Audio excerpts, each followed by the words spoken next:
اللہ تعالیٰ کا لاکھ لاکھ شکر ہے جس نے ہمیں مسلمان پیدا کیا، دین کی سمجھ دی، دین پڑھنے اور سیکھنے کا شوق عطا کیا، اپنی محبت عطا کی، اپنی پہچان عطا کی، اپنے رسول محمد صلی اللہ علیہ وسلم کی محبت عطا کی، اسلام پر جینے اور مرنے کا شوق عطا کیا۔ یہ ساری نعمتیں اللہ سبحانہ وتعالیٰ کے یہ سارے احسانات ہم سے کچھ باتوں کا تقاضا بھی کرتے ہیں۔ جب نعمتیں ملتی ہیں تو ان کا شکرانہ ادا کرنا بھی ضروری ہوتا ہے، اور شکرانہ کس طرح انسان ادا کر سکتا ہے؟ وہ کام کر کے جو اللہ سبحانہ وتعالیٰ کو پسند ہو، اور ان چیزوں سے بچ کر جو اللہ سبحانہ وتعالیٰ کو ناپسند ہو۔ ہم میں سے بہت سے لوگ چونکہ مسلمان پیدا ہوئے ہیں اس لیے دین کے بارے میں بہت کچھ جانتے بھی ہیں، بچپن سے جانتے ہیں، سچ جھوٹ کے بارے میں، غیبت چغلی کے بارے میں، نماز روزہ کے بارے میں، بہت سی چیزیں ہمیں بچپن سے ہی بتا دی جاتی ہیں، حلال و حرام کی بھی بہت سی چیزیں ہمیں پتہ چل جاتی ہیں۔ لیکن ایسا کیوں ہوتا ہے کہ سب کچھ جاننے کے باوجود بھی ہم وہ نہیں کرتے جو ہمیں کرنا چاہیے، یا ان چیزوں سے نہیں بچتے جن سے ہمیں بچنا چاہیے؟ شاید اس کی وجہ یہ ہے کہ ہمیں نیکی کرنے کے فائدے اور گناہ کرنے کے نقصانات کا علم نہیں، کیونکہ جب انسان کو کسی چیز کا فائدہ پتہ چلتا ہے تو یہ ہو نہیں سکتا کہ انسان پھر اس چیز کے پیچھے نہ جائے، اور جب اس کو کسی کام کا نقصان پتہ چلتا ہے تو پھر یہ ہوتا نہیں کہ انسان اس چیز سے بچے نہ۔ ہم سب جانتے ہیں کہ اگر ہم اللہ کو راضی کریں گے تو اللہ تعالی ہم سے راضی ہو جائے گا۔ صحابہ کرام نے ہر وہ کام کیا جس سے اللہ راضی ہو، تو اللہ سبحانہ وتعالیٰ نے بھی ان کو اس خاص ٹائٹل سے نوازا، رضی اللہ عنہم ورضوا عنہ، وہ اللہ سے راضی ہو گئے اور اللہ ان سے راضی ہو گیا۔ یہی ہماری زندگی کا مقصد ہونا چاہیے کہ ہم اللہ سبحانہ وتعالیٰ سے راضی ہوں، ہمارے جو بھی حالات ہوں، جیسے بھی دن گزرے، ہر حال میں ہم اللہ کا شکر ادا کرنے والے ہوں، کیونکہ انسان بہت تھوڑ دلا ہے، کمزور دل ہے۔ ہوتا یہ ہے کہ جب اس کی مرضی کے مطابق حالات ہوتے ہیں تو وہ پھر بھی کچھ شکر گزار ہوتا ہے، لیکن جو ہی چیزیں اس کی مرضی کے خلاف ہونے لگے زندگی میں تو وہ اللہ سے ناراض ہونے لگتا ہے۔ ہمیں کسی حال میں بھی اللہ سے ناراض نہیں ہونا، کچھ ہمیں ملے یا کوئی چیز ہم سے لی جائے، ہر حال میں راضی رہنا ہے۔ کیوں؟ اس لیے جو کچھ اس نے ہمیں دیا ہے یہ اس کی عنایت ہے ہم پر، ہمارا حق کوئی نہیں تھا، ہم ڈیزرو نہیں کرتے تھے کہ ہمیں ضرور یہ سب کچھ ملے۔ وہ اگر ان میں سے کوئی بھی چیزیں جو ہمیں اس نے دے رکھی ہیں لینا چاہے تو اس کی چیزیں ہیں نا، وہ لے سکتا ہے۔ ہماری اولاد اللہ کی امانت ہے، ہمارے پاس جو جسمانی قوتیں اور صلاحیتیں ہیں یہ اللہ کی امانت ہے، مال اللہ کی امانت ہے۔ اسی لیے ہم دیکھتے ہیں کہ صحابہ کرام کا طریقہ کیا ہوتا تھا کہ جب انہیں کوئی غم پہنچتا، کوئی دکھ پہنچتا، کوئی تکلیف پہنچتی، کوئی چیز ان سے چلی جاتی تو وہ کیا کہتے؟ انا للہ و انا الیہ راجعون، بے شک ہم بھی اللہ کے ہیں اور اسی کی طرف لوٹ کے جانے والے ہیں۔ یعنی کوئی چیز چلی گئی تو کوئی بات نہیں، ہم نے بھی چلے جانا ہے۔ دیکھیے جن چیزوں کے پیچھے ہم روتے ہیں یا جن چیزوں کے جانے کا ہمیں افسوس ہوتا ہے تو حقیقت کیا ہے؟ ایک وقت ہوتا ہے کہ وہ چیز جاتی ہے اور کچھ عرصے کے بعد اس کا مالک بھی چلا جاتا ہے۔ آج زمین پر کتنی ہی چیزیں ایسی، کتنے ہی محلات، کتنے ہی مکانات، کتنی ہی جاگیریں، کیا کچھ ہے کہ جو کل کسی اور کے پاس تھا آج دوسروں کے پاس ہے، یا آج ہمارے پاس ہے اور کل یہ پھر کسی اور کے پاس چلا جائے گا۔ اس دنیا کی ہر چیز بے وفا ہے، کوئی بھی چیز انسان کے پاس ہمیشہ نہیں رہتی۔ ہاں، ایک چیز جو کبھی ساتھ نہیں چھوڑتی وہ اللہ کی ذات ہے۔ اس لیے ہمیں بھی سب سے زیادہ اس کا وفادار ہونا چاہیے جو ہر حال میں ہمارے ساتھ ہے، جس کا ساتھ نہیں چھوٹ سکتا۔ ہم ان چیزوں کے تو بہت وفادار بنتے ہیں جو ہم سے بے وفائی کرتی ہیں، لیکن ہم اس کے وفادار کم بنتے ہیں جو ہمیں ہر حال میں اچھی طرح دیکھنا چاہتا ہے، اچھے حال میں دیکھنا چاہتا ہے، اور خصوصاً ہمارا انجام۔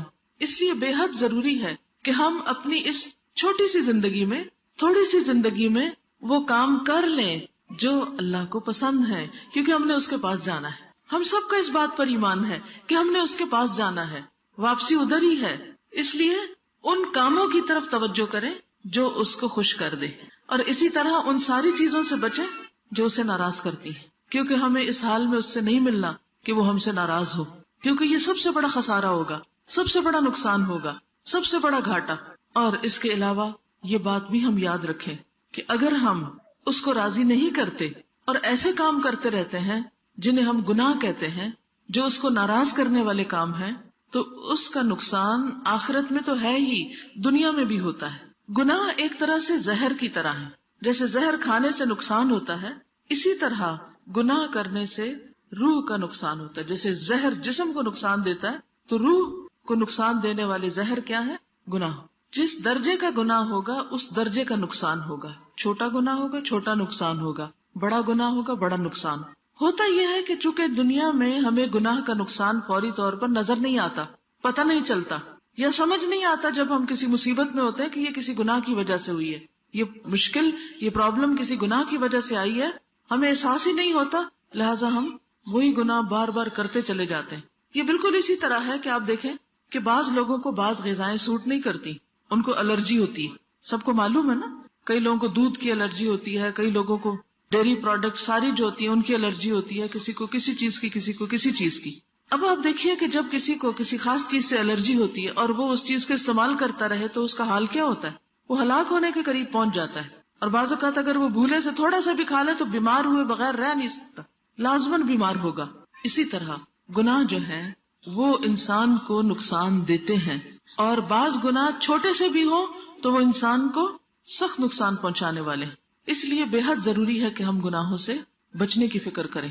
جیسے اگر کسی کو سانپ کاٹ لے تو کیا ہوتا ہے؟ زہر کا اثر ہوتا ہے نا، زہر اندر چلا جاتا ہے، پھر نتیجہ کیا ہوتا ہے؟ اسی طرح شہد کی مکھی اگر کاٹ لے تو بندہ مرتا نہیں ہے. کیا ہوتا ہے شہد کی مکھی کاٹے؟ سویلنگ ہو جاتی ہے، بڑا سخت درد ہوتا ہے. اور اگر زیادہ مکھیاں کاٹ لیں تو زیادہ درد ہوتا ہے. بعض اوقات آپ نے دیکھا ہوگا کہ آنکھ پہ یا منہ پہ کاٹ لے تو وہ شکل بگڑ جاتی ہے. بالکل اسی طرح امیجن کریں کہ جب ہم کوئی گناہ کرتے ہیں نا تو ہمارے اندر کی قلب کی روح کی شکل بگڑنے لگتی ہے، باطن خراب ہونے لگتا ہے. پھر آپ دیکھیں بچھو کاٹ لے تو کوئی مرتا ہے؟ مرتا نہیں، لیکن اس کا زہر شہد کی مکھی سے زیادہ خطرناک ہوتا ہے، وہ زیادہ پین فل ہے. اسی طرح چھوٹا سانپ کاٹ لے تو کیا ہوتا ہے؟ زہر پھیلتا ہے لیکن بعض اوقات انسان مرتا نہیں. ہاں اگر کسی کو اژدہا کاٹ لے پھر کیا ہوتا ہے؟ فوراً مر جاتا، بچ نہیں سکتا انسان. تو اسی طرح جو چھوٹے چھوٹے گناہ ہوتے ہیں وہ شہد کی مکھی یا بچھو کی طرح ہوتے ہیں یا چھوٹے سانپوں کی طرح ہوتے ہیں، اور جو بڑے گناہ ہوتے ہیں وہ بڑے سانپوں کی طرح ہوتے ہیں. اور یہ ایک حقیقت ہے کہ جیسے حدیث میں آتا ہے نا کہ قبر میں سانپ چھوڑ دیا جاتا ہے، تو یہ سانپ کیا ہوتا ہے؟ دراصل وہ قبر کا سانپ کیا چیز ہے؟ انسان کے گناہ. اسی طرح جہنم میں بھی سانپوں کا ذکر آتا ہے، تو وہ سانپ کیا ہے؟ انسان کے گناہ. انسان نے خود اپنے لیے وہ سزا اکٹھی کی. تو اس لیے بے حد ضروری ہے کہ انسان گناہوں سے بچے. جب کسی بات کا پتہ چل جائے کہ یہ دین میں منع ہے تو اس کو چھوڑ دے، چاہے کتنا بھی دل چاہ رہا ہو. اور اس وقت اپنے آپ کو یہ سمجھے کہ نہیں مجھے تو سانپ کاٹ جائے گا. سانپ سے ڈرتے ہیں؟ کبھی انسان دور سے بھی دیکھ لینا تو روح فنا ہو جاتی. کتے سے ڈرتے ہیں؟ ایک دفعہ بھونکے تو کیا ہوتا ہے؟ خون تیز ہو جاتا ہے، ہاتھ پاؤں ٹھنڈے ہونے لگتے ہیں اور ایسا لگتا ہے مر ہی جائیں گے ابھی. تو اسی طرح گناہ جو ہیں یہ بھی ایسے ہی نقصان دہ ہیں، اتنے ہی خطرناک ہے بلکہ اس سے زیادہ. کیونکہ دنیا میں تو انسان کو کیا ہوتا ہے، کوئی کتا کاٹ دے تو ٹیکے لگا دیتے ہیں یا اور اسی طرح کی دوائی شوائی دے کے کچھ درد کا علاج کر کے اسپتال داخل کر لیتے، انسان ٹھیک ہو جاتا ہے پھر سے. لیکن گناہ سے جب تک انسان توبہ نہیں کرتا وہ کاٹا اندر ہی رہتا ہے، وہ زہر اندر ہی رہتا ہے، اور پھر کیا ہوتا ہے؟ اس سے نقصان ہوتا ہے. آپ دیکھیں کہ جو ابلیس تھا، ابلیس کون تھا؟ شیطان تھا. کان من الجن، جنوں میں سے تھا، لیکن سب کا سردار تھا. جنوں کا بھی سردار تھا اور فرشتوں کا بھی بڑا بنا ہوا تھا. کیوں بڑا بنا تھا؟ کس چیز سے؟ عبادت سے، نیکی سے. تسبیح کرتا تھا، تکبیر، اللہ کی بڑائی بیان کرتا تھا، ذکر کرتا، عبادت کرتا، اللہ کے آگے سجدے کرتا، سب کچھ کرتا تھا. بے حد نیک تھا، بڑا پائس. آپ سوچیں کہ جیسے کوئی بہت بڑے مولانا ہوں، کوئی بہت بڑے بزرگ ہوں، کوئی بہت بڑے نیک بندے ہوں، لیکن جب اس نے اللہ کی ایک بات نہیں مانی اور اس بات پہ اڑ گیا تو پھر کیا ہوا؟ اس پر لعنت ہوئی، اللہ تعالیٰ اس سے ناراض ہو گیا. کیا اس نافرمانی نے اس کو نقصان دیا؟ اس گناہ نے ابلیس کو نقصان دیا کہ نہیں دیا؟ دیا نا. تو اس سے کیا بات ثابت ہوتی ہے؟ ابلیس نے کس بات سے انکار کیا تھا؟ سجدے سے. تو آج اگر کوئی شخص نماز نہیں پڑھتا کیا اس کو نقصان ہوگا؟ اس کو نقصان ہوگا. کوئی یہ نہ کہ کوئی بات نہیں اللہ معاف کرنے والا ہے. تو اگر اللہ تعالیٰ اسی طرح معاف کرنے والے ہوتے تو پھر ابلیس کو معاف کر دیتے نا جب وہ اکڑ بگڑ رہا تھا. تو اس کا قصور یہ تھا کہ اس نے انکار کیا، اور پھر جب اللہ تعالیٰ نے پوچھا کہ کیوں انکار کیا تو حجتیں کرنے لگا. اس انکار پہ ڈٹ گیا، توبہ نہیں کی، معافی نہیں مانگی. چلیے ایک اور مثال ہے حضرت آدم علیہ السلام کی اور حضرت حوا علیہ السلام کی.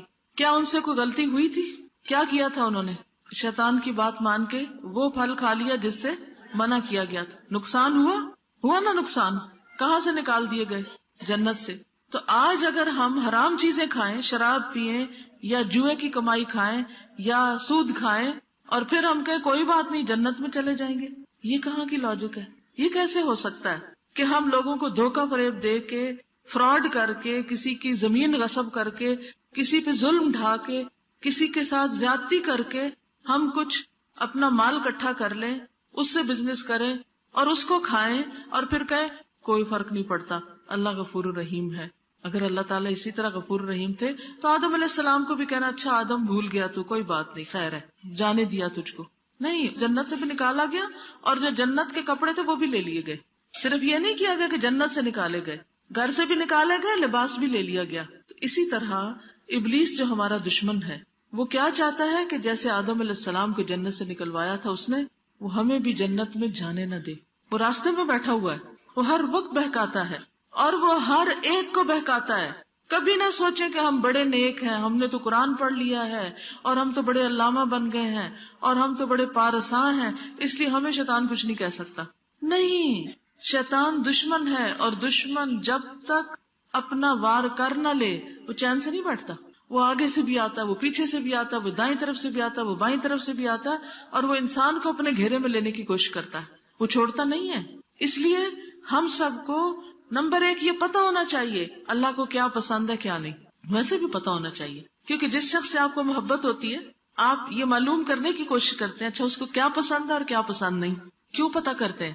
تاکہ جو اس کو پسند ہے وہ کام کرے اور جو اس کو نہیں پسند وہ نہ کرے۔ تو اللہ سبحانہ وتعالیٰ سے بھی اگر ہمیں محبت ہے تو ہمیں شوق لگ جائے گا کہ مجھے پتا کر کے چھوڑنا ہے اللہ تعالیٰ کو کیا پسند ہے اور کیا پسند نہیں، اور اس کے لیے پھر آپ کیا کریں گے؟ قرآن پڑھیں گے، حدیث پڑھیں گے اور معلوم کرنے کی کوشش کریں گے کہ اللہ تعالیٰ کیا چاہتے ہیں ہم سے۔ یہ جتنے بھی لوگ قرآن پڑھتے ہیں نا ان کا یہی دراصل شوق ہوتا ہے، یہی پیچھے غرض ہوتی ہے کہ اور پتا کریں اور معلوم کریں، اور جب ان کو پتا چل جاتا ہے تو پھر ان کی کوشش ہوتی ہے کہ کچھ کریں بھی۔ تو پہلی چیز ہے پتا کرنا، لیکن خالی پتا کرنا کافی نہیں ہے، پتا کرنے کے بعد اس چیز کو عمل میں لانا بڑا ضروری ہے اور ان گناہوں سے بچنا ضروری ہے جو اللہ سبحانہ وتعالیٰ نے بچنے کے لیے کہے ہیں، ورنہ وہ گناہ زہر کی طرح انسان کو نقصان دینے والے ہیں۔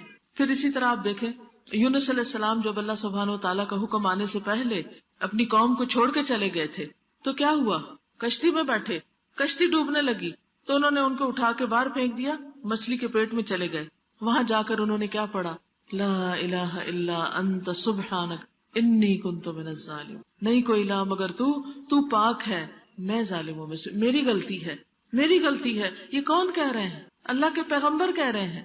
آدم علیہ السلام پیغمبر ہیں، پہلے انسان ہیں، وہ کہتے ہیں ربنا ظلمنا انفسنا وان لم تغفر لنا وترحمنا لنکونن من الخاسرین، کہ اللہ ہم نے اپنی جانوں پہ ظلم کیا، اگر تو نے ہم کو معاف نہ کیا اور ہم پہ رحم نہ کیا تو ہم ضرور نقصان اٹھا جائیں گے۔ اس لیے بے حد ضروری ہے کہ انسان اپنی غلطیوں کو دیکھتا رہے، اپنی کوتاہیوں پہ نظر رکھے اور پہلی بات کرے نہ، لیکن یہ ہو نہیں سکتا کہ غلطی نہ ہو، کیونکہ ہم انسان ہیں، غلطیاں ہوں گی۔ جب غلطی ہو جائے تو کیا کریں؟ معافی مانگ لیں، توبہ کر لیں، واپس پلٹ آئیں، ضد نہیں، اصرار نہیں، تعویلیں نہیں، حجتیں نہیں، بہانے نہیں۔ اللہ کو وہ لوگ پسند ہیں جو اپنی غلطی مان جاتے ہیں، اور اللہ سبحانہ وتعالیٰ نے حضرت یونس علیہ السلام کے لیے کہا اگر وہ تسبیح نہ کرتے تو وہ مچھلی کے پیٹ میں رہتے، قیامت کے دن تک اس سے نہ نکالے جاتے۔ تو اس سے یہ بھی پتہ چلتا ہے کہ گناہ کی وجہ سے جب انسان کسی مصیبت میں پڑتا ہے تو جب تک توبہ نہ کرے اس سے باہر نہیں نکلتا، اور ایسا نہ ہو کہ توبہ کیے بغیر مر جائے اور مرنے کے بعد کیا ہوگا؟ قیامت تک پھر اسی مصیبت میں پڑا رہے گا انسان۔ خودکشی کیوں حرام ہے؟ اسی وجہ سے نا کہ اس کے بعد توبہ کا موقع نہیں ہوتا اور انسان اسی حال میں اللہ کے پاس جا پہنچتا ہے۔ پھر اسی طرح جتنی بھی قومیں ہیں، قوم عاد ہے، سمود ہے، قوم لوط ہے اور قومیں ہیں، ان سب کے اوپر اللہ کے عذاب آئے۔ کیوں آئے؟ فَعَصَوْا رَسُولَ رَبِّهِمْ فَأَخَذَهُمْ أَخْذَةً رَابِيَةً، انہوں نے اپنے رب کے رسولوں کی نافرمانی کی تو ان کو بڑھتی چڑھتی پکڑ نے آ پکڑا، ان کی پکڑ ہو گئی۔ پھر اسی طرح آپ دیکھیں بنی اسرائیل جو تھے وہ بھی اللہ کی چنی ہوئی قوم تھے۔ اللہ سبحانہ وتعالیٰ قرآن پاک میں فرماتے ہیں انی فضلتکم علی العالمین، میں نے تمہیں سارے جہان پہ فضیلت دی، تمہیں چن لیا۔ لیکن جب چنے ہوئے لوگ، چنی ہوئی قوم، جب اس نے اللہ کی نافرمانی کی تو کیا ہوا؟ اللہ نے ایسی قومیں ان پر مسلط کی جنہوں نے ان کو انتہائی ذلیل و خوار کیا۔ تاریخ اگر ہم پڑھیں تو پتہ چلتا ہے کہ کچھ ایسے بادشاہ گزرے ہیں جیسے ٹیٹس ہے، بخت نصر ہے، انہوں نے ان پہ چڑھائی کر دی، ہلاکو خان کی شکل میں ان کے اوپر عذاب بھیجا اور پھر کس طرح مسلمانوں کے خلیفہ کو مارا گیا، بوری میں بند کر کے ڈنڈوں سے مار مار کے اس کو مارا گیا. کہاں وہ اتنی عزت و شان و شوکت، اور کہاں یہ عالم. یہ کیوں ہوا؟ اللہ کے احکامات سے دوری کی وجہ سے ہوا، آپس کی لڑائی اور فتنے اور فرقے کی وجہ سے ہوا. تو جب اللہ کی نافرمانی کوئی قوم کرتی ہے تو آخرت سے پہلے دنیا میں بھی اس کی پکڑ ہو جاتی ہے. حضور صلی اللہ علیہ وسلم نے فرمایا، جب میری امت میں گناہوں کی کثرت ہو جائے گی تو اللہ تعالیٰ خواص و عوام سب پر اپنا عذاب اتارے گا، یعنی پھر سب اس کی لپیٹ میں آئیں گے. حضرت ام سلمہ فرماتی ہیں، یہ سن کر میں نے حضور صلی اللہ علیہ وسلم سے پوچھا، یا رسول اللہ، کیا اس وقت صالح اور نیک بندے نہیں ہوں گے، یعنی نیک بندے ختم ہو جائیں گے؟ آپ نے فرمایا، کیوں نہیں ہوں گے. میں نے کہا، پھر ان کے ساتھ کیا معاملہ ہوگا؟ کیا وہ بھی بیچ میں پس جائیں گے؟ آپ نے فرمایا، جو اور لوگوں پہ افتاد آئے گی وہ ان پر بھی آئے گی، پھر اللہ تعالیٰ کی جانب سے ان کی بخشش ہوگی اور ان کے لیے اللہ کی رضامندی اترے گی. یعنی اگر انسان کسی ایسے علاقے میں رہتا ہے کہ جہاں کوئی وبا پھوٹ پڑتی ہے، کوئی زلزلے میں لوگ مر جاتے ہیں یا کچھ سیلاب آ جاتا ہے، تو اب یہ تو نہیں ہوتا کہ نیک لوگوں کو الگ کر دے اور صرف برے لوگوں کو بہائے. اگر زیادہ گناہ ہونے لگے کسی بستی کے اندر تو آفت سب کو تباہ کر دیتی، پھر نیک لوگ اپنی اپنی نیتوں پہ اٹھائے جائیں گے، لیکن دنیا میں ان کی بھی ساتھ پکڑ ہو جاتی. تو اس لیے یہ بہت ضروری ہے کہ انسان خود بھی گناہوں سے بچے اور دوسروں کو بھی روکنے کی کوشش کرے. کبھی تم ایسا نہ کرو، اللہ کو ناراض نہ کرو. انسان اپنے گھر سے شروع کرے، اپنے رشتہ داروں سے شروع کرے، اپنے محلے شہر والوں سے شروع کرے، اور جہاں جہاں تک انسان کا بس چلے انسان دوسرے انسانوں کو بھی نیکی کی طرف بلائے اور برائی سے روکے. پھر اسی طرح ہم دیکھتے ہیں نبی صلی اللہ علیہ وسلم نے فرمایا، ان الرجل لیحرم الرزق بالذنب یصیبہ. آدمی اپنے گناہوں کی وجہ سے رزق سے محروم ہو جاتا ہے. یعنی اچھی بلی نوکری ہوتی ہے، اچھی بلی جاب ہے، اچھا بلا بزنس ہے، اچانک ڈاؤن فال ہو جاتا ہے. اور انسان کبھی کہتا ہے اس نے مجھے نظر لگا دی، کبھی کہتا ہے اس نے میرے ساتھ یہ برا کیا، اس نے جادو کر دیا، فلانے نے یہ کر دیا. اس طرح کی باتیں ہم کرتے ہیں. یہ بھول جاتے ہیں کہ ہماری بھی کوئی غلطی ہو سکتی ہے، اللہ کی کوئی ناراضگی بھی ہو سکتی ہے. تو ایسے موقع پر دوسروں کو بلیم کرنے کی بجائے توبہ استغفار کریں، کیونکہ اللہ کا وعدہ ہے. حضرت نوح علیہ السلام کی زبانی اللہ سبحانہ وتعالیٰ نے سب کے لیے میسج دیا، فَقُلْتُ اسْتَغْفِرُوا رَبَّكُمْ إِنَّهُ كَانَ غَفَّارًا. میں نے کہا اپنے رب سے معافی مانگ لو، بے شک وہ معاف کرنے والا ہے. يُرْسِلِ السَّمَاءَ عَلَيْكُمْ مِدْرَارًا. وہ تم پر آسمان سے خوب بارشیں برسائے گا. وَيُمْدِدْكُمْ بِأَمْوَالٍ وَبَنِينَ. اور تمہیں مال اور بیٹوں سے نوازے گا. وَيَجْعَلْ لَكُمْ جَنَّاتٍ. اور تمہارے لیے باغات تیار کرے گا. وَيَجْعَلْ لَكُمْ أَنْهَارًا. اور تمہارے لیے نہریں جاری کر دے گا. یہ استغفار کے فائدے ہیں. تم اللہ سے معافی مانگ لو، اللہ یعنی تمہارے رزق میں اولاد میں برکت پیدا کر دے گا. لیکن ہم میں سے کتنے لوگ ہیں جو واقعی سچے دل سے اپنے گناہوں کو یاد کر کے روئیں اور اللہ سے معافی مانگے اور اللہ سے توبہ کرے تاکہ ان کی مشکلات آسان ہوں. پھر آپ دیکھیے کہ نبی صلی اللہ علیہ وسلم نے فرمایا، ڈر ہے کہ دنیا کی قومیں تم پر ہر طرف سے اس طرح ٹوٹ پڑیں گی جس طرح بھوکے کھانے کے پیالے پہ ٹوٹ پڑتے ہیں. اس طرح مسلمانوں کے اوپر ساری اقوام ٹوٹ پڑیں گی، ہر طرف سے لوگ ان کے اوپر حملہ کریں گے. صحابہ نے عرض کیا، یا رسول اللہ صلی اللہ علیہ وسلم، کیا اس وقت ہماری تعداد کم ہوگی؟ یعنی ہم تھوڑے رہ جائیں گے کہ سارے ہمیں دبانے آ جائیں گے؟ آپ نے فرمایا، اس وقت تمہاری کثرت ہوگی، تعداد بہت زیادہ ہوگی، لیکن تمہاری حالت اس وقت سیلاب کے خس و خاشاک کی طرح ہوگی. یعنی جیسے بارش آتی ہے نا، سیلاب چلتا ہے تو اوپر کانٹے اور چھوٹے موٹے تنکے وغیرہ بہنے لگتے ہیں. تمہارے دشمنوں کے دلوں سے تمہارا روب اٹھ جائے گا اور تمہارے دلوں میں وہن پیدا ہو جائے گا. پوچھا گیا وہن کیا ہے؟ فرمایا زندگی سے محبت اور موت سے نفرت. تو بات یہ ہے کہ زندگی سے جب محبت ہوتی ہے نا، اس دنیا سے محبت، تو پھر انسان دن رات کس چیز میں لگا دیتا ہے؟ صرف اس دنیا کو بنانے میں، اسی کو سنوارنے میں، اسی کو خوبصورت کرنے میں، اسی کے اندر اور ترقی کرنے میں، اور آخرت کو بھول جاتا ہے اور وہ آخرت کا ذکر بھی نہیں کرتا، موت کی بات بھی نہیں کرتا. اگر کوئی کرے تو کیا کہتے تم تو ڈراتے ہی رہتے ہو، موت کی بات سننا بھی نہیں چاہتے. یعنی موت کا ذکر نہ ہونا انسان کو گناہوں پہ اور شیر کر دیتا ہے. کون سی چیز انسان کو گناہوں سے بچنے میں مدد دیتی ہے؟ موت کا ڈر، کہ مرنا ہے، خدا کو جواب دینا ہے، مرنے کے بعد کیا ہوگا، قبر میں کیا ہوگا، جان کیسے نکلے گی، قیامت کے دن کہاں اٹھیں گے. یہ ساری چیزیں انسان کے اندر ڈر پیدا کرتی ہیں. تو پھر انسان اس دنیا میں شرافت سے زندگی بسر کرتا ہے. تو اس لیے بے حد ضروری ہے کہ انسان گناہوں سے بچے. ایک عام گناہ جو ہم خواتین میں بہت پایا جاتا ہے وہ ہے دوسروں کی غیبت چگلی، دوسروں کی برائیاں کرنا. جہاں بیٹھے کسی نہ کسی کے خلاف باتیں شروع کر دینا اور پھر ختم ہی نہ کرنا، کرتے چلے جانا. اس کے بارے میں کیا حکم ہے؟ نبی صلی اللہ علیہ وسلم نے فرمایا، مسند احمد کی روایت ہے، جب مجھے معراج کے لیے لے جایا گیا، شب معراج پہ، ویسے تو لوگ شب معراج بڑی مناتے ہیں لیکن یہ نہیں پتا کہ اس دن ہوا کیا تھا، کہ مجھے جب لے جایا گیا تو مجھے ایسے لوگوں پر سے گزارا گیا جن کے ناخن تانبے کے تھے، وہ ان سے اپنا منہ اور سینے نوچ رہے تھے۔ میں نے جبریل سے پوچھا یہ کون لوگ ہیں، یہ کیوں اپنا منہ نوچ رہے ہیں؟ انہوں نے کہا یہ وہ لوگ ہیں جو انسانوں کا گوشت کھایا کرتے تھے، یعنی غیبت کرتے اور ان کی آبرو ریزی کرتے، یعنی ان کی بے عزتی کرتے، تو آج یہ اپنے آپ کو خود بے آبرو کر رہے ہیں کہ منہ پہ کچھ بھی لگ جائے تو انسان کو کتنی شرم آتی ہے، تو میں کسی کو کیا منہ دکھاؤں گا۔ تو قیامت کے دن ایسے لوگ اپنے منہ چھیل رہے ہوں گے، لیکن ہم میں سے کتنے لوگ ہیں جو ڈر کے اس بیماری سے باز آ جائیں اور یہ نہ کریں۔ بعض اوقات کوئی ایسی ضرورت نہیں ہوتی، صرف کچھ عادت ہوتی ہے، منفی ذہن ہوتا ہے، ہر ایک میں برائی نظر آتی ہے۔ کچھ لوگوں کی عادت ہوتی ہے کہ انہیں سیدھی چیز بھی الٹی نظر آتی ہے، ہر وقت بدگمانی کرتے ہیں، دوسروں کے بارے میں برا سوچتے ہیں، کوئی ان کا اچھا بھی کرے اس کے لیے بھی برا سوچیں گے۔ یہ وجہ ہوگی کیونکہ شیطان ہمارے دل میں وسوسے ڈالتا ہے، وہ وسوسے ڈالتے ہیں فلاں نے تمہارے خلاف بات کی ہے کوئی، اچھا پھر وہ شروع ہو جاتا ہے تجسس کرنا، پھر اس کے بعد وہ زبان سے ایسی باتیں نکالنے لگتا ہے۔ نتیجہ کیا ہوتا ہے؟ انسان وہ کرنے لگتا ہے جو شیطان کو خوش کرتا ہے اور رحمان کو ناراض کرتا ہے۔ اب کس طرح انسان اس سے رکے؟ انسان یہ سوچے کہ آج میں اگر کسی کے پیچھے پڑ گیا ہوں نا، کسی کی بےعزتی کر رہا ہوں، کسی کی باتیں کر رہا ہوں، کسی کے خلاف بول رہا ہوں، تو کل یہ اپنے پہ ہی پلٹے گا، اس لیے مجھے اپنی خاطر کسی کے ساتھ برا نہیں کرنا، نہ سامنے نہ اس کے پیچھے۔ اب اس کی پہچان کیسے ہو کہ آپ کسی کی برائی کر رہے ہیں؟ جو بات آپ کسی کے سامنے نہ کہہ سکے، آپ کو ڈر ہو کہ یہ شخص ناراض ہو جائے گا مجھ سے، تو پھر آپ کیا کریں؟ سامنے تو کہہ نہیں سکے، پیچھے اس کی بری بات کریں، پھر یہ کہ اس کی بےعزتی کرائیں، اس کی عزت گنوائیں، اس کا امیج خراب کریں تاکہ اس کو لوگ برا سمجھے اور مجھے اچھا سمجھے۔ بعض اوقات یہ جذبہ ہوتا ہے نا کہ اپنے آپ کو بڑا عقل مند ثابت کرنا ہوتا ہے، تو دوسرے کو انسان ذلیل کرنے لگتا ہے۔ پھر اسی طرح نبی صلی اللہ علیہ وسلم نے فرمایا لوگوں پر ایسا زمانہ آئے گا کہ اسلام کا صرف نام رہ جائے گا، لوگ کہیں گے ہم مسلمان ہیں لیکن مسلمانوں والی کوئی عادت ان میں نہیں ہوگی۔ اب اسلام کی سب سے پہلی پہچان کیا ہے؟ سلام۔ آج کتنے لوگ ہیں جو ایک دوسرے کو سلام کرتے ہیں؟ آپ کسی بازار مارکیٹ میں چلے جائیں، کیا کوئی کسی کو سلام کرتا نظر آتا ہے؟ ہارڈلی۔ لوگ ایک دوسرے کے پاس سے گزرتے منہ موڑ کے چلے جاتے، گھر میں ایک دوسرے کو سلام نہیں کرتے۔ حالانکہ نبی صلی اللہ علیہ وسلم نے اس کے بارے میں کیا فرمایا؟ خدا کی قسم جس کے قبضے میں میری جان ہے، تم جنت میں جا نہیں سکتے، جنت میں جا نہیں سکتے جب تک کہ تمہارے اندر ایمان نہ ہو، اور ایمان آ نہیں سکتا کہ جب تک کیا نہ ہو، آپس میں محبت نہ کرو۔ کیا میں تمہیں نہ بتاؤں وہ طریقہ کہ جس پر تم عمل کرو تو تم آپس میں محبت کرنے لگو گے؟ اور وہ ہے افشوا السلام بینکم۔ کیا کرو؟ سلام کو آپس میں رواج دو، سلام کو خوب خوب پھیلاؤ۔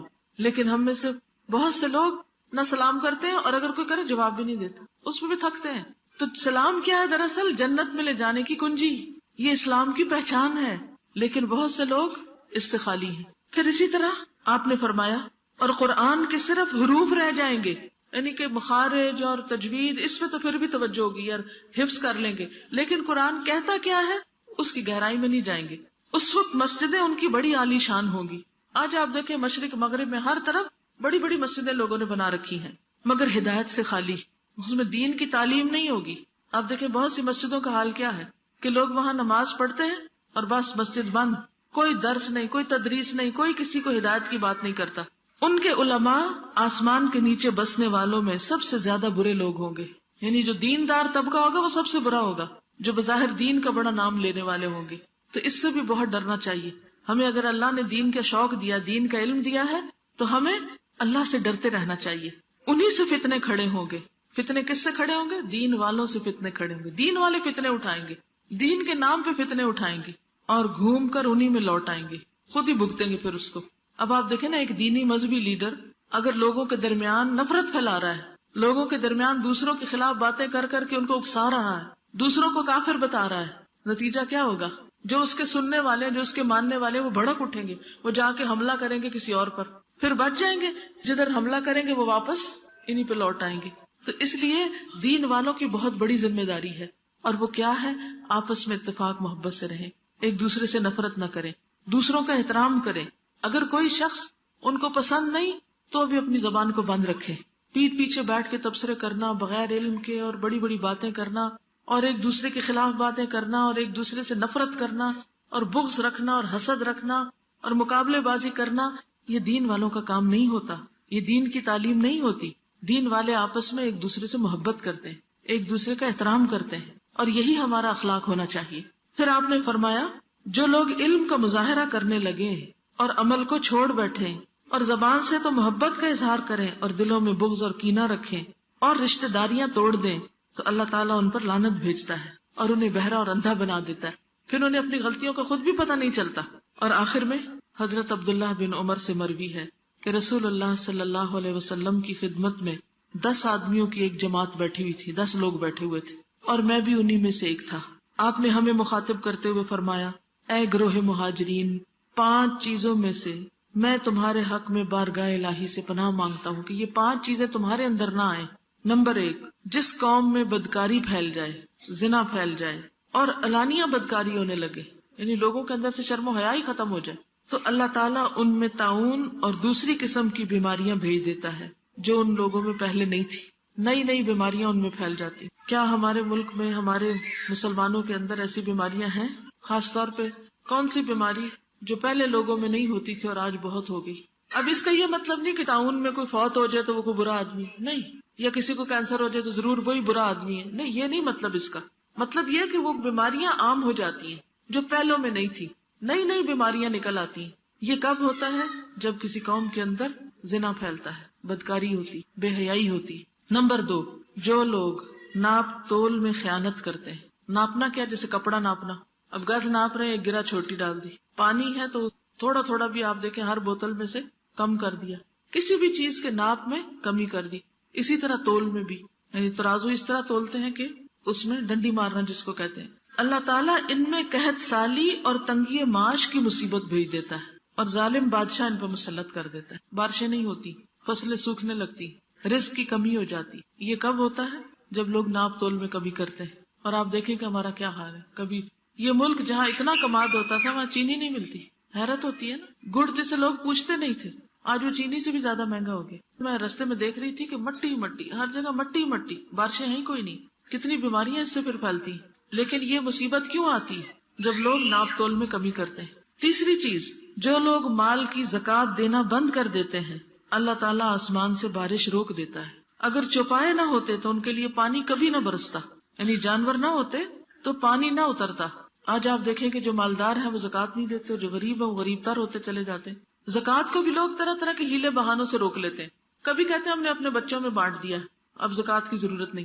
کبھی کہتے ہیں زیور پر تو نہیں زکوٰۃ ہوتی، کبھی کسی طرح کبھی کسی طرح۔ کئی لوگ جب حکومت زکوٰۃ کاٹتی تو ایک دن پہلے پیسے نکال لیتے ہیں بینک سے، پھر جب کٹ جاتی پھر ڈال دیتے ہیں، اور خود بھی نہیں نکالتے، حکومت کو بھی نہیں لینے دیتے۔ پھر اسی طرح چوتھی چیز، جو لوگ عہد توڑ دیتے ہیں، اللہ تعالیٰ ان پہ باہر کا دشمن مسلط کرتا ہے جو ان کی مملوکہ چیزوں میں سے باز چھین لیتا ہے۔ نمبر 5، ان کے ائمہ یعنی امام اللہ تعالیٰ کے دین اور اس کی کتاب پر عمل کرنا چھوڑ دیتے ہیں تو اللہ تعالیٰ ان کو آپس میں لڑا مارتا ہے۔ یعنی جب علماء قرآن نہ پڑھیں، نہ پڑھائیں، نہ اس پر عمل کریں تو پھر کیا ہوتا ہے؟ پھر فرقواریت ہوتی ہے، کیونکہ ہر کوئی اپنے امام کی بات کر رہا ہے اور دین کے نئے نئے رستے نکال لیے تو ان کے اندر سے اتحاد ختم ہو گیا۔ اب کیا لوگ آپس میں لڑنے لگتے، کیونکہ جو شخص قرآن پر عمل کرتا ہو تو وہ لازماً اللہ سے ڈرتا ہوگا، اور جو اللہ سے ڈرے وہ کسی کے خلاف ناروا بات نہیں نکال سکتا۔ اور جب کوئی کسی کے خلاف بولے گا نہیں تو لڑائی کہاں سے ہوگی؟ لڑائی کہاں سے شروع ہوتی ہے؟ جب ایک دوسرے پہ ناحق الزام لگائے جاتے ہیں، ناانصافی کی جاتی ہے، زیادتی کی جاتی ہے، تو اس طریقے سے لوگوں کے اندر پھر باہمی لڑائیاں شروع ہو جاتی۔ اب آپ دیکھیں آج ہم کس کس قسم کے فتنوں کا شکار ہیں، اور یہ سب خرابیاں ہمارے اندر پائی جاتی۔ یہ کس کا نقصان ہے؟ گناہوں کا نقصان ہے۔ یہ گناہ جب کرتی ہے کوئی قوم تو اس کے اندر یہ مصیبت آتی ہے۔ تو اس کا حل کیا ہے؟ اس کا حل ہے کہ ہم اجتماعی طور پر توبہ کریں اور ان گناہوں سے بچیں اور ان گناہوں کو چھوڑیں، کیونکہ یہ گناہ دنیا اور آخرت دونوں کو برباد کرنے والے۔ بلکہ امام ابن القیم تو یہ کہتے ہیں، دنیا اور آخرت کی کوئی مصیبت، کوئی خرابی، کوئی تباہی اور بربادی اور بیماری ایسی نہیں جس کی اصل وجہ اور اصل سبب گناہ نہ ہو۔ یعنی جب گناہ ہوتے ہیں تو دنیا کی مصیبتیں بھی آتی ہیں اور آخرت کی مصیبتیں بھی آتی ہیں۔ تو اس لیے ہم میں سے ہر شخص کو سچے دل سے رو کر اللہ سے توبہ کرنے کی ضرورت ہے، تاکہ ہم دنیا کی مشکلات سے بھی باہر نکلیں اور آخرت کی مشکلات سے بھی بچ سکیں۔ اور پھر صرف خود نہیں بلکہ دوسروں کو بھی برائیوں سے روکنا ضروری ہے، کیونکہ جو قوم برائیاں ہوتے دیکھے اور ٹس سے مس نہ ہو اور دوسروں کو منع نہ کرے، کوئی کسی پہ ظلم زیادتی کر رہا ہو اور اس کا ہاتھ نہ پکڑے، تو ایک دن وہ برائی اس کے اوپر بھی آ جاتی ہے، اور جو کسی کے لیے گڑھا کھودتا ہے خود اس میں گرتا ہے۔ جو چیز یاد رکھنے کی ہے وہ یہ کہ آج ہم یہاں سے عہد لے کر اٹھیں کہ جس کسی برائی کو ہم برا سمجھتے ہیں اس کو اپنی زندگی سے نکالنا ہے. یوتھ کے لیے خاص طور پر، ینگ گرلز کے لیے خاص طور پر میں یہ کہوں گی کہ آپ اپنی عزت و عصمت کی حفاظت کریں، کیونکہ بہت فتنے پھیل گئے. آپ دیکھیں کہ بچے کے پاس موبائل ہے. آج موبائل کا کیا استعمال ہو رہا ہے سب کو پتا ہے نا. مجھے یہ بتائیں کہ کسی نوجوان لڑکی کے لیے کیا یہ جائز ہے کہ کسی لڑکے سے فون پہ باتیں کرے؟ منع ہے نا، حرام ہے نا، گناہ ہے نا. پھر یہ گناہ کریں گے تو کیا اس کا کوئی نقصان نہیں ہوگا؟ اس کا نقصان ہوگا. آج آپ دیکھیں کتنی طلاقیں ہو رہی ہیں، کتنے گھروں میں بے چینی، کتنے گھروں میں بربادیاں. بیوی ہے تو وہ شوہر کے ساتھ وفادار نہیں، شوہر ہے تو بیوی کے ساتھ وفادار نہیں. بچوں کا کیا بنے گا؟ نسلوں کا کیا بنے گا؟ کس قدر فتنہ فساد پھیلتا جا رہا ہے. ٹیلی فون سروسز کی طرف سے نئی آفرز آتی ہیں، لڑکوں سے باتیں کریں، یہ سروس فری ہے، یہ ٹائم فری ہے، طرح طرح کے سستے موبائل ہیں، اور قوم ہے کہ اس کے اندر جکڑی چلی جا رہی ہے. پھر آپ دیکھیں بعض کہیں نہیں ہم تو کوئی اچھی بات ہی کرتے ہیں، ہم تو کوئی بری بات نہیں کرتے. دیکھیں شیطان اسی طرح پھسلاتا ہے، اچھی باتوں سے ہی چلتا ہے انسان اور پھر جا گڑے میں گرتا پھسل کے. پھر آپ دیکھیں کسی مرد کو ٹیکسٹ میسج کرنا، کیا یہ جائز ہے یا ناجائز ہے؟ یہ ثواب ہے کہ گناہ ہے؟ گناہ ہے، سب کو پتا یہ گناہ ہے. لیکن کتنے ہی لوگ ہیں جو یہ گناہ دن رات کرتے ہیں اور دن میں کئی بار کرتے ہیں اور اس سے انجوائے کرتے ہیں اور اس سے خوش ہوتے ہیں، اسی گن چکر میں لگے رہتے ہیں، وہی دماغ میں چیزیں گھومتی رہتی ہیں. کیا ان کو چھوڑنا چاہیے یا نہیں ان چیزوں کو؟ لیکن کیا یہ اتنا آسان ہے؟ آسان نہیں. ہاں اس وقت آسان ہو جاتا ہے جب انسان اللہ سے مدد مانگتا ہے کہ یا اللہ یہ گناہ ہے، یہ برائی ہے، میں چھوڑنا چاہتی ہوں، تو مجھے توفیق دے، تو مجھ سے چھڑا لے. دیکھیں جب شوہر کو بیوی پر اعتماد نہیں ہوتا نا تو اس کی قدر، اس کی محبت دل میں نہیں رہتی. اور اگر عورت کے پاس سب کچھ بھی ہو، زیور سے بھی لدی ہوئی ہو، کپڑے بھی اچھے پہنے ہوئے ہو، لیکن شوہر کی کوئی توجہ نہ اس کی طرف، کیا اسے کوئی خوشی ہو سکتی؟ کوئی خوشی نہیں زندگی میں ہو سکتی. تو یہ اپنے شوہر کے حق میں بھی خیانت ہو جاتی ہے. اس سے بچنا ہے، اپنی نظروں کی حفاظت کرنی، اپنی زبان کی حفاظت کرنی، اپنے کانوں کی حفاظت کرنی. کیا موبائل کے ذریعے یا ٹیلی ویژن کے ذریعے یا کیسٹ کے ذریعے یا سی ڈیز کے ذریعے گانے سننا جائز ہے کہ ناجائز؟ ہوش گانے، بے حیائی والے گانے، عشق و محبت کے گانے جائز ہے؟ نہیں، کیونکہ یہ شیطان انسان کے لیے خوشنما بنا دیتا ہے، ان چیزوں کو خوبصورت بنا دیتا ہے. یہ گناہ کے کام ہے، ان سے بچنا ہے. پھر اسی طرح سود کا لین دین، یہ بھی حرام ہے. جب یہ سود عام ہو جاتا ہے تو اس کا بھی وبال آتا ہے انسانوں کے اوپر. اللہ اور اس کے رسول سے کھلی جنگ ہے. تو جس حد تک انسان ہو سکے اپنے آپ کو اس سے نکالے. جی آپ کچھ کہنا چاہتے ہیں؟ یعنی کھانے میں ایسی چیزیں ہوتی ہیں بعض اوقات کہ جن کے اندر حلال نہیں حرام انگریڈینٹ ہوتے ہیں اور پتہ ہی نہیں ہوتا، اور ہمارے بچے اس کے عادی ہوتے جاتے ہیں، اور پھر جب وہ کھانے لگتے ہیں تو پھر ان کے اندر بے حسی آنے لگتی ہے، پھر وہ ہماری بات نہیں مانتے. آپ دیکھیے کہ یہ کھانے میں جو احتیاط نہ کرنا نا، یہ وہ پہلا امتحان ہے جس میں آدم علیہ السلام مبتلا ہوئے تھے. پوری جنت کو چھڑا کے تو ابلیس نے اس چیز کا شوق دلایا کہ جو منع تھی. آج بھی آپ دیکھیں اتنا اچھا ہمارا ملک ہے، اتنی طرح طرح کی نعمتیں ہیں یہاں پر، اتنے زبردست فروٹس ہیں اور حلال چیزیں ہیں، ان کو چھوڑ کے ہم آرٹیفیشل کے پیچھے چل پڑے. تو ان چیزوں کا کس قدر نقصان ہے. تو اس لیے ہم میں سے ہر شخص دیکھے کہ وہ اپنی کل کے لیے کیا بھیج رہا ہے. قرآن پاک میں اللہ تعالیٰ فرماتے ہیں وَلْتَنْظُرْ نَفْسٌ مَا قَدَّمَتْ لِغَدٍ. ہر شخص کو چاہیے کہ دیکھے اپنی کل کے لیے کیا بھیج رہا ہے. جو ہم بولتے ہیں، جو ہم لکھتے ہیں، جو ہم سوچتے ہیں، جو ہم کرتے ہیں، سب لکھا جا رہا ہے، اور کل جب کتاب ملے گی تو سب اس کے اندر لکھا ہوا ہوگا. ابن عمر رضی اللہ عنہما سے روایت ہے، رسول اللہ صلی اللہ علیہ وسلم نے فرمایا اسلام کی بنیاد 5 چیزوں پر رکھی گئی ہے: گواہی دینا کہ اللہ کے سوا کوئی معبود نہیں اور بے شک محمد اللہ کے رسول ہیں، نماز قائم کرنا، زکوٰۃ ادا کرنا، حج کرنا اور رمضان کے روزے رکھنا. 5 پلرز ہیں ہمارے دین کے، ٹھیک ہے، جن پر یہ چھت کھڑی ہے.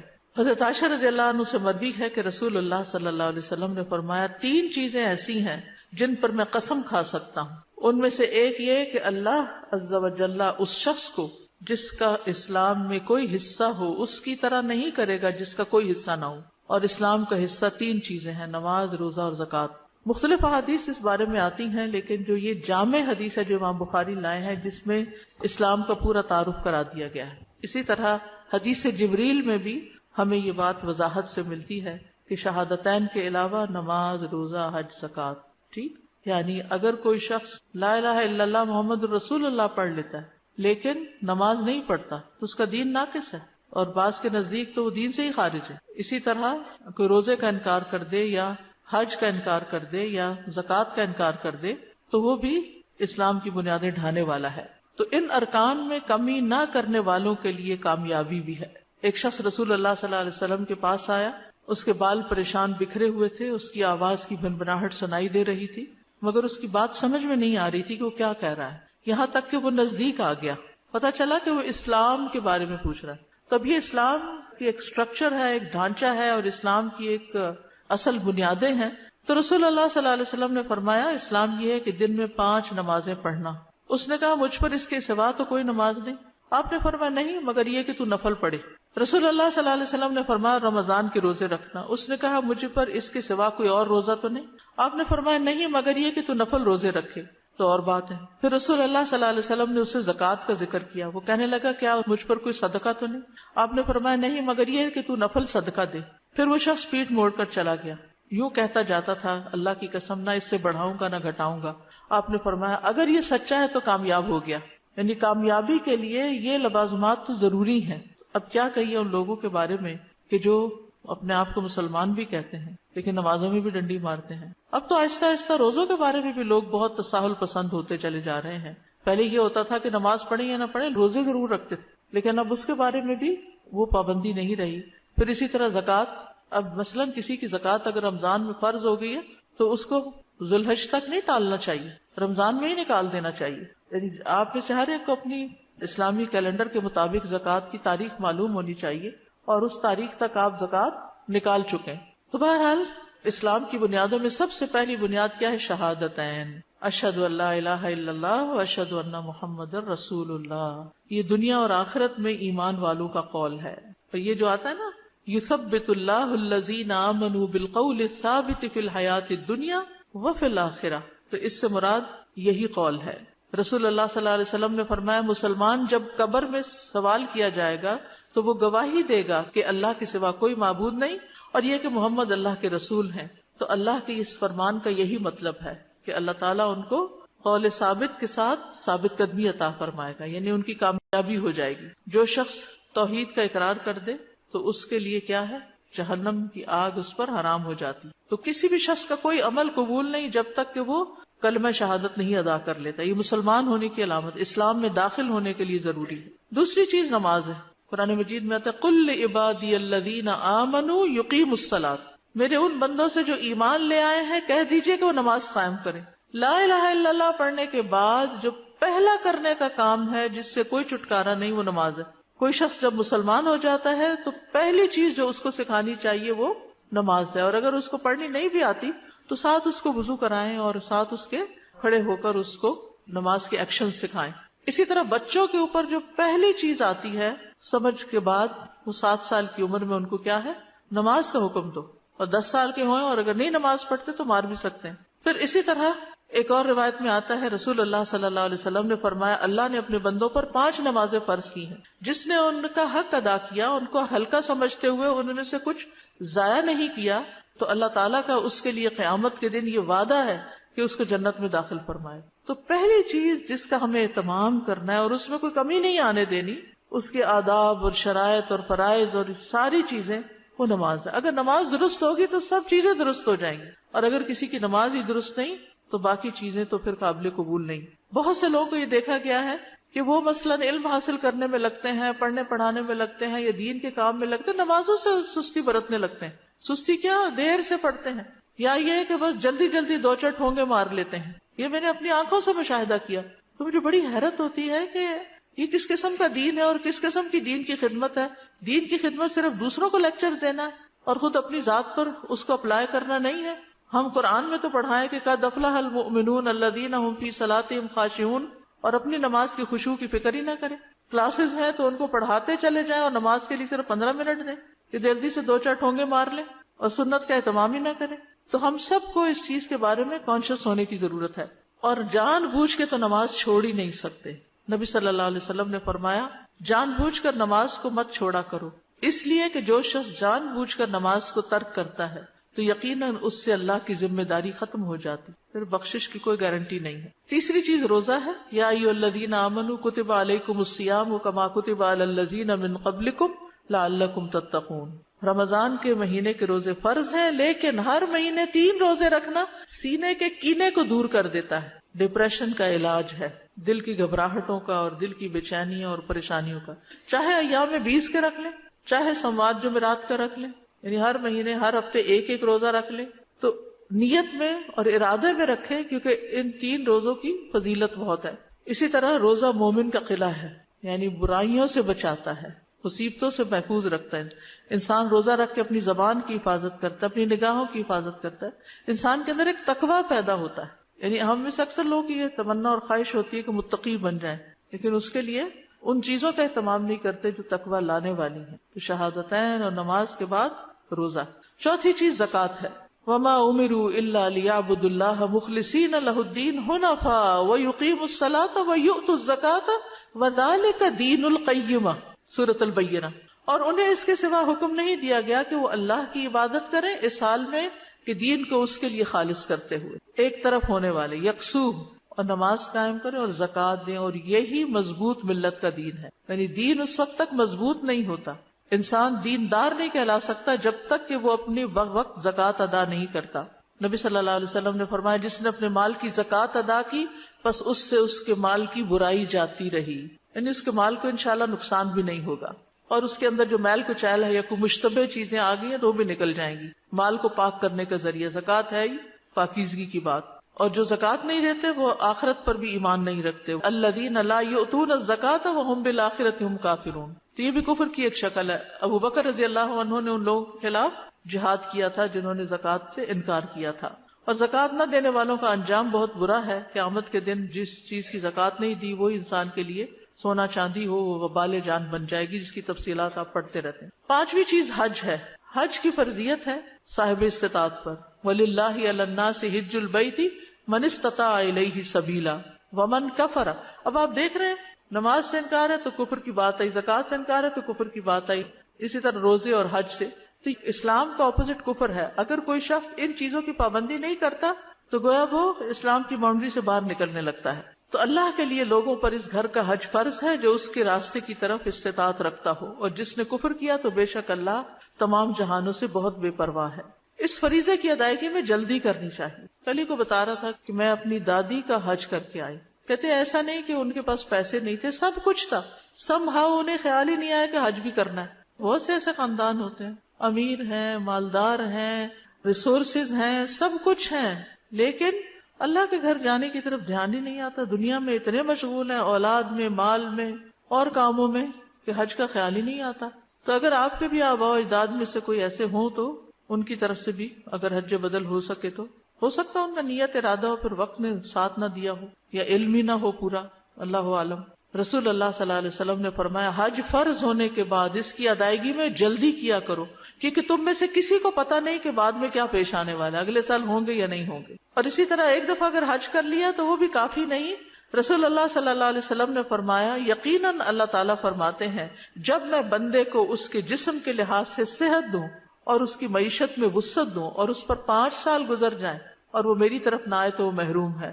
جسمانی صحت میں فٹ ہو اور پیسے بھی ہوں تو دوبارہ بھی حج ریپیٹ کرنے میں کوئی حرج نہیں، اور حج مبرور کی جزا جنت کے سوا کچھ نہیں. تو یہ مختصراً اسلام کی بنیادی پلرز ہیں جن کا آپ کو تعارف پہلے سے ہے لیکن یاد دہانی کرائی گئی.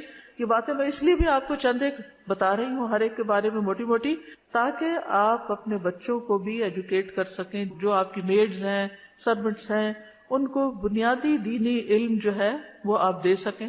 یہ وہ علم ہے جس کا سیکھنا ہر مسلمان پر فرض ہے کہ دین کی بنیادوں کو جانیں اور ان پر عمل کریں.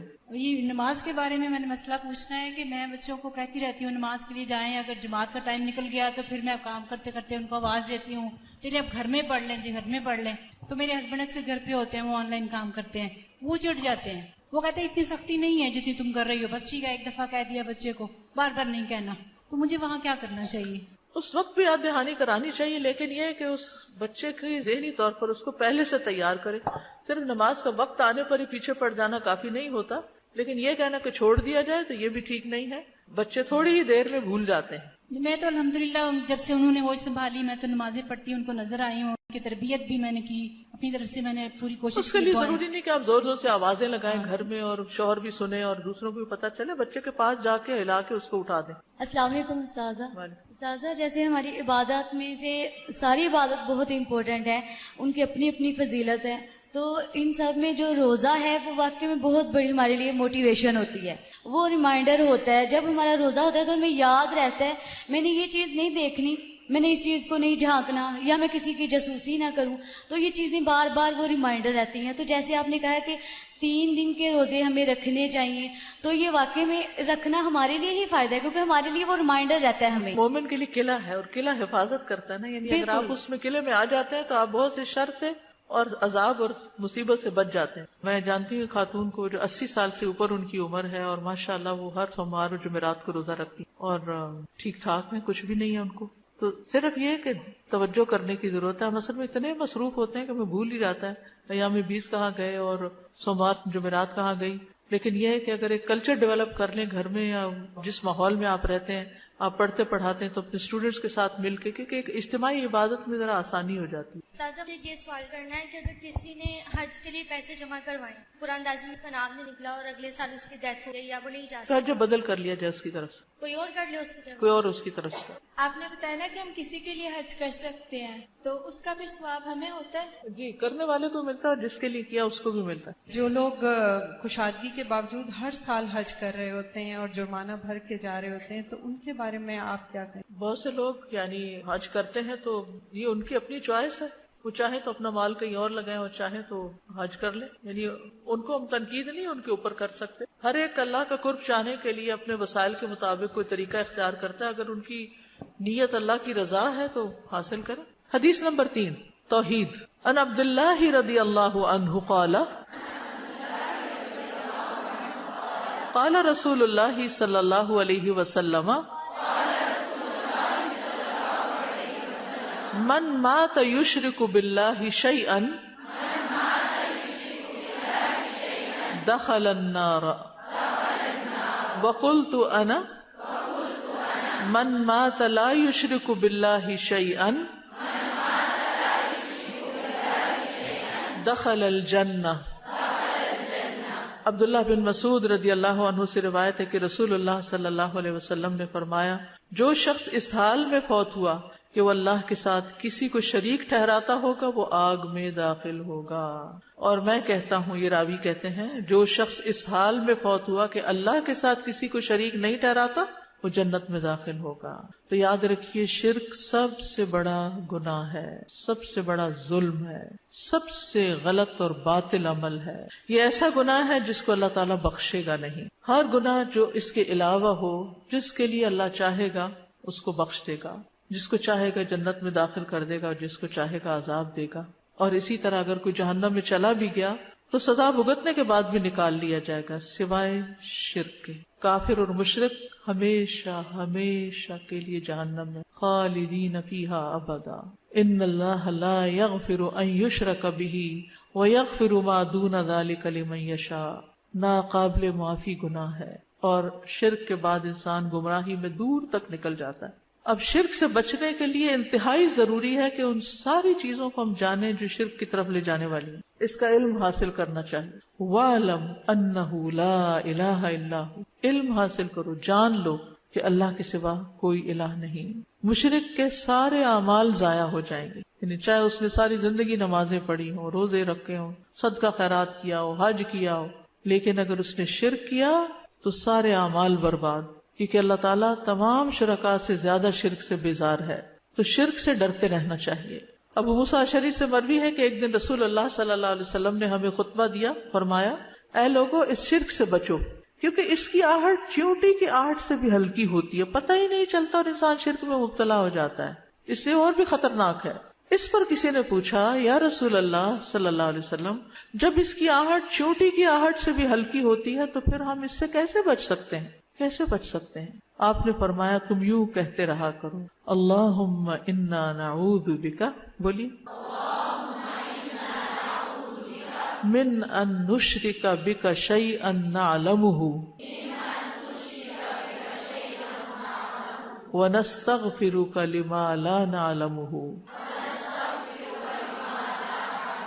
اللہ، ہم اس بات سے آپ کی پناہ میں آتے ہیں کہ کسی چیز کو جان بوجھ کر آپ کے ساتھ شریک ٹھہرائیں اور اس چیز سے آپ سے معافی مانگتے ہیں جسے ہم جانتے ہی نہیں. یعنی لا علمی میں اگر ہم سے کوئی ایسی چیز ہو گئی ہے تو آپ ہمیں معاف کر دیں. اب شرک کی بڑی اقسام ہے دو، ایک شرک اصغر ہے اور ایک شرک اکبر. شرک اصغر جو ہے وہ نیت اور ارادے کا شرک ہے، نیت اور ارادے کا شرک، جس کو ریاکاری کہتے ہیں. رسول اللہ صلی اللہ علیہ وسلم نے فرمایا بے شک اللہ تعالیٰ فرماتا ہے میں سب شریکوں سے بہترین ہوں. جس نے کسی کو میرے عمل میں شریک کیا تو وہ عمل اسی شریک کے لیے، نہیں وہ میرے لیے نہیں ہے. پھر اگر لوگوں کو دکھانے کے لیے کر رہے تو پھر وہ لوگ ہی اس کا فائدہ دیں گے تمہیں. اے لوگوں اپنے اعمال کو اللہ کے لیے خالص کر لو، کیونکہ اللہ عز و جل خالص عمل کو ہی قبول کرتا ہے. تو نیت کی خرابی سے عمل قبول ہی نہیں ہوتے. اور یہ مت کہو یہ چیز اللہ اور رحم کے لیے ہے، کیونکہ جو چیز رحم کے لیے، رشتہ داری کے لیے دی جاتی ہے اللہ کا اس میں کچھ حصہ نہیں. تو مطلب کیا ہے کہ پھر رشتہ داروں کو دیتے ہوئے بھی اللہ کی رضا مد نظر ہو. اور یہ نہ کہو کہ یہ چیز اللہ کے لیے اور تمہارے لیے ہے، یہ اللہ کے لیے اور تمہارے لیے یہ بھی نہیں کہنا چاہیے. اللہ کے ساتھ تم کو شریک کر رہے ہیں بیچ میں، بس وہ تمہارے ہی لیے ہوگی، اللہ کے لیے اس میں کچھ حصہ نہیں. یعنی ہم یہ نہیں کر سکتے کہ یہ صدقہ ہم اللہ کے نام پر اور آپ کے نام پر کر رہے ہیں، نہیں، صرف اللہ کے لیے. یہ جو ایصال ثواب کے لیے بھی ہم کچھ کرتے ہیں نا تو وہ کسی کے نام پر نہیں کر رہے ہوتے، اللہ ہی کے لیے کر رہے ہوتے ہیں. بس نیت یہ ہوتی ہے کہ اس کا ثواب کسی اور کو پہنچ جائے. اسی طرح دعا مانگنے میں شرک نہیں ہونا چاہیے کہ اللہ کے سوا کسی اور سے انسان مانگے، کسی اور کو اللہ کے برابر کر دے. پھر اطاعت میں شرک، انسان اللہ کے ساتھ کسی اور کو الہ بنا لے، جیسے نصارہ نے کیا تھا کہ انہوں نے علماء اور درویشوں کو اللہ کے سوا اپنا رب بنا لیا، اور مسیح ابن مریم کو بھی، حالانکہ انہیں حکم دیا گیا تھا کہ اللہ کے سوا کسی کی عبادت نہ کرے جس کے سوا کوئی الہ نہیں، اور وہ ان چیزوں سے پاک ہے جو وہ شریک ٹھہراتے ہیں. یعنی جہاں علماء کی بات ہو یا کسی بڑے کی بات ہو اس کو چھوڑ کر کس کی لینی چاہیے؟ صرف اللہ کی لینی چاہیے. اسی طرح تعویذ لٹکانا، پھر اسی طرح بدشگونی لینا، غیر اللہ کی قسم کھانا، اور باقی جو بڑی بڑی قسمیں ہیں جیسے بتوں کی عبادت کرنا یا اللہ کے ساتھ کسی اور کو اپنی عبادت کا مستحق سمجھنا، اس کے آگے سجدہ کرنا یا اس سے دعائیں کرنا یا اس کے نام کی نظر و نیاز دینا یا اس کی قبر پر چکر لگانا اور حج کی طرح طواف کرنا یا اور اس قسم کے کام کرنا، تو اس سے بھی بچنے کی ضرورت ہے. میرا سوال تھا کہ جو ہم بدعت کرتے ہیں یہ بھی شرک کے زمرے میں آتا ہے؟ بدعت اور چیز ہے، شرک اور بدعت میں فرق ہے. بدعت دین میں نئی چیز ایجاد کرنے کا نام ہے، جو چیز دین کا حصہ نہیں اس کو دین بنانا. اس میں کنفیوژن نہیں ہونی چاہیے کہ دو کو اکٹھا کر دیں آپ. السلام علیکم. مجھے یہ لگ رہا تھا کہ جیسے شرک ہے، نیت ہے، اس کے لیے ہمیں جیسے اپنا بی پی یا بلڈ پریشر چیک کرتے ہیں، اسی طرح ہر وقت اپنی نیت کو اور اپنے اعمال کو چیک کرتے رہنا چاہیے. جیسے کوئی کیمرہ لگا ہوا یا کچھ ہے تو بار بار اپنے آپ کو دیکھ کر کہ اللہ تعالیٰ ہمیں ہی راستہ لائے. سب سے خطرناک یہ جو ہے نا ریاکاری والا مسئلہ ہے کہ انسان نماز پڑھ رہا ہوگا، اتنے میں کوئی آئے گا تو اور اچھی نماز شروع کر دے گا. دس از رانگ، یہاں گڑبڑ ہو گئی. تو اس وقت فوراً پلٹانا چاہیے تو استغفار کہ میں کسی اور کے لیے نہیں، میں تو اللہ کے لیے پڑھ رہا ہوں. تنہائی کی نمازوں کو چیک کرنا چاہیے کہ پبلک میں ہم کیا کرتے ہیں، اکیلے میں ہم کیا کرتے ہیں. اسی طرح باقی عبادات میں کیا ہم جب لوگ نہیں ہوتے تب بھی اسی طرح خشوع و خضوع سے اور خلوص سے اور جذبے اور محبت سے کام کر رہے ہوتے ہیں؟ یا کوئی بھی کام آپ کو دیا جائے تو صرف کوئی سر پہ سوار ہے تو آپ کام کر رہے ہیں، یا کوئی نہ بھی پوچھے تو آپ اپنی ذمہ داری اور کمٹمنٹ نبھاتے ہیں؟ ابھی جو آپ نے ریاکاری کی بات کہی اس میں یہ سیلفیاں بھی آپ دیکھیں کہ عبادت کرنا اور اس میں سیلفیاں فیس بک پہ لگانا، اس کی کوئی سمجھ نہیں آتی کہ عمرے پہ جا رہے ہیں اور سیلفیز بنا بنا کے شیئر کر رہے ہیں، اسٹیٹس اپ ڈیٹ کر رہے ہیں لوگوں کو دکھانے کے لیے. تو یہ سب کچھ نہیں نا. ٹیچر میں نے کہا تھا کہ ہمارا نفس ہی تو طاغوت، تو کیا ہم ہاں نفس کو الہ بنا لینا اور ہر کام نفس کی خواہش کے مطابق کرنا اور اس کو اللہ کے احکام کے برابر قرار دینا، یہ بھی درست ہے. استاذہ آپ نے اس کی تشریح میں بتایا کہ مشرک اور کافر وہ جہنم میں ہمیشہ رہیں گے، تو استاذہ منافقین کے لیے کیا حکم ہے؟ کیا وہ بھی وہ بھی اسی میں شامل ہے. حدیث نمبر 4، ہلاک کرنے والے گناہ. عن ابی ہریرہ رضی اللہ عنہ ان رسول اللہ صلی اللہ علیہ وسلم قال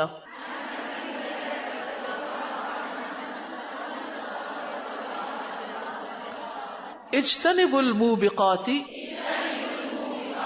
الشرک باللہ والسحر.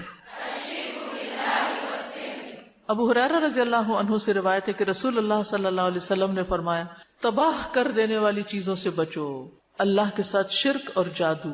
یعنی شرک کے علاوہ جادو بھی کبیرہ گناہوں میں سے ہے اور بہت سے لوگ اس میں مبتلا ہو جاتے ہیں. آج جس کے پاس بیٹھو وہ کہتا ہے مجھ پہ جادو کیا گیا، تاخیر میں سوچتی ہوں کوئی کرنے والا بھی تو ہوگا. اگر ان کی بات سچی ہے تو کوئی کرنے والا تو ہے نا. تو وہ کسی کو پریشان کر کے خود اپنی کس قدر ہلاکت کا سامان کر رہا ہے. کوئی حسد میں کرے یا کسی بھی اعتبار سے کرے تو اجتنبو کا مطلب ہوتا ہے کنارہ کشی کرو، دور رہو، دور، اس کے قریب بھی نہ پھٹکو، اس میں گرفتار ہونے سے بچو. تو شرک کے بارے میں تو تھوڑی سی بات اوپر ہوگی. جادو کیا ہے؟ یہ گرہیں لگانا ہے، گرے لگانا، دھاگوں میں کچھ پڑھ کے گرے لگانا جادو ہے. اور دم جھاڑ جس میں پھونکے ماری جاتی ہیں، وَمِن شَرِّ النَّفَّاثَاتِ فِي الْعُقَدِ، یہ جادو ہے جو قرآن میں جس کا ذکر کیا گیا ہے. اللہ کے اذن کے ساتھ ایسے کاموں سے بعض اوقات نقصان بھی ہو جاتا ہے. نفع نقصان اللہ کے ہاتھ میں، جادوگر کے ہاتھ میں کچھ نہیں. وَلَا يُفْلِحُ السَّاحِرُ حَيْثُ أَتَىٰ، تو اللہ تعالیٰ اگر چاہے کسی کو نقصان پہنچانا تو وہ نقصان بھی پہنچ جاتا ہے. جادو کفر ہے. جادو کیا ہے؟ کفر ہے. کبیرہ گناہوں میں سے ایک بڑا گناہ ہے، بڑی مصیبتوں میں سے ایک مصیبت ہے. یہی وجہ ہے کہ صحابہ رضی اللہ عنہم جادوگروں کو قتل کر دیتے تھے، اور جادوگروں کی سزا کی حد قتل سمجھتے تھے. یعنی جادوگر کو پکڑا جاتا تو اس کو مار دیا جاتا تھا. جادو کرنے اور کروانے والے کا نبی صلی اللہ علیہ وسلم سے کوئی تعلق نہیں. لیس منا من سحر او سحر لہ، جادو کرنے اور کروانے والا ہم میں سے نہیں. جادو پر ایمان لانے والا جنت میں داخل نہ ہوگا. نبی صلی اللہ علیہ وسلم فرمایا شراب کا عادی، جادو پہ ایمان رکھنے والا اور قطع رحمی کرنے والا جنت میں داخل نہ ہوں گے. حضرت عمر رضی اللہ عنہ نے لکھا تھا اپنے لوگوں کو اپنی خلافت میں، اقتلوا کل ساحر، ہر ساحر کو قتل کر دو. فقتلنا فی یوم ثلاثۃ سواحر، تو کہتے ہیں بجالہ بن عبدہ کہ ہم نے ایک دن میں 3 جادوگروں کو قتل کیا. یعنی آپ سوچئے اس دور میں بھی ایسے لوگ موجود تھے. جادو جو ہے نا ہر سوسائٹی میں، ہر علاقے میں کسی نہ کسی شکل میں موجود رہتا ہے. اب اول تو یہ ہے کہ اس کو کرنا منع ہے اور اس کے قریب بھی نہیں پھٹکنا چاہیے. لیکن اگر کوئی آپ پر کر دے یا آپ کو اس کی علامات نظر آنے لگے تو پھر آپ کیا کریں؟ سب سے بڑا علاج قرآن ہے.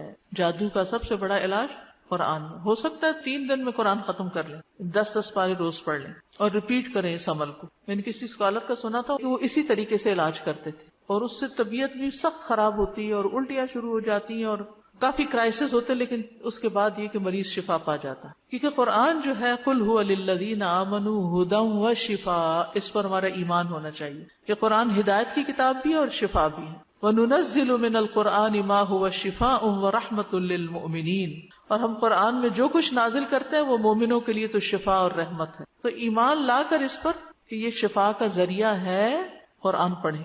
رسول اللہ صلی اللہ علیہ وسلم ایک مرتبہ حضرت عائشہ کے پاس تشریف لائے تو دیکھا کہ ایک عورت عائشہ رضی اللہ تعالیٰ عنہ کا علاج کر رہی ہے، ان کو دم کر رہی ہے. تو آپ نے فرمایا کتاب اللہ کے ساتھ اس کا علاج کرو، کتاب اللہ کے ساتھ. پھر کتاب اللہ میں سے بھی خاص طور پر سورۃ الفاتحہ اور البقرہ اور معوذتین. رسول اللہ صلی اللہ علیہ وسلم نے فرمایا کہ سورۃ البقرہ پڑھا کرو کیونکہ اس کا پڑھنا باعث برکت ہے اور اس کا چھوڑنا باعث حسرت ہے، اور جادوگر اس کو حاصل کرنے کی طاقت نہیں رکھتے. اجوا کھجور سے علاج، جو شخص صبح کے وقت 7 اجوا کھجوریں کھائے گا اس روز جادو اور زہر سے بچا رہے گا. پھر بیری کے پتوں سے علاج، بیری کے 7 پتے لے کے 2 پتھروں کے بیچ میں کوٹ کے یا ان کو گرائنڈ کر کے پانی ملا دیں اس میں، اس پر آیت الکرسی اور 3 کل پڑھیں، سورۃ فاتحہ پڑھیں، 3 گھونٹ پی لیں اور باقی جسم پہ بہا لیں تو انشاءاللہ اس سے بیماری ختم ہوگی. اور یہ بھی ریپیٹڈلی کریں. جادو کا علاج جادو کے ساتھ نہیں کرنا چاہیے، یعنی کہ ایسے کاہنوں کے پاس نہیں جانا چاہیے کہ جو جادو کے طریقوں پر عمل کر کے آپ کا علاج کریں.